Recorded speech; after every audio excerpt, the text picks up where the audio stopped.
Hello guys, welcome back to my channel. তো guys, যারা যারা আমার ভিডিও প্রথমবার দেখছো তারা প্লিজ লাইক কমেন্ট শেয়ার করে দিও এবং সাবস্ক্রাইব করে দিও।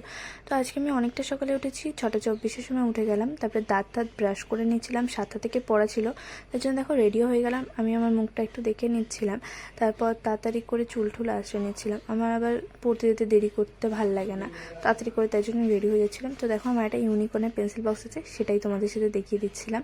আর দেখো আমি কিন্তু প্রতিদিন সকালবেলা একটা রুটিন হয়, আমি জল খাবই। তারপরে পড়তে গেলাম, পড়া থেকে আসলাম, দেখো ততক্ষণে এসে কিন্তু ভাত খেতে বসে গেছি, যেহেতু স্কুলে যেতে হবে। বাবা দেখো গাড়ি পার্ক করছিল, তারপরে দেখলাম ভাইও চলে এসে। তো আমি স্কুল ড্রেস পরে চলে ভিডিও করছি বলে আমার ভাই একটু মারতে আসছিলো। তারপরে দেখো এই যে খাচ্ছি সেই ভিডিওটা। তো এরপর কিন্তু দেখো আমি স্কুলে চলে যাবো, তো তাড়াতাড়ি করে স্কুলে গেছি। তারপরে দেখো পরের থেকে স্কুল থেকে আসলাম, তবে পড়তে গেছিলাম। তো আমি আর আমার মা একটু বেরিয়েছিলাম। আমার মায়ের কিন্তু বার্থডে ছিল দুদিন আগে, কিন্তু দুদিন আগে আর সেলিব্রেশনটা হয়নি। আন্টির পাশে যে ছিল, মানে আন্টি যে আমার মায়ের পাশে যে ছিল, সে কিন্তু আমার মায়ের বেস্ট ফ্রেন্ড। তো দেখো কত কিছু সারপ্রাইজ অ্যারেঞ্জ করেছে মায়ের জন্য। তো আমার মা একটু লজ্জা পাচ্ছিলো কেকটা কাটতে, তাই জন্য আমি আমার একটু হাত ধরলাম।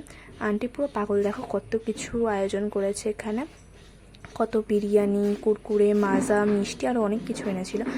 তো আন্টিকে খাইয়ে দিল। দেখো এই পাশে একজন লেজ নাড়ছে না, সে কিন্তু আমার আন্টির মানে ছোটো ছিল, মানে ট্রফি। আমার মা আমাকে খাইয়ে দিল, ভাইকে খাইয়ে দিল, তারপর আমার ফ্রেন্ডকে খাইয়ে দিল। আর যে ভিডিও করছে সে কিন্তু আমার ফ্রেন্ডের দিদি। তো আজকের ভিডিওটা এই অবধি, দেখা হবে পরের ভিডিওতে, বাই।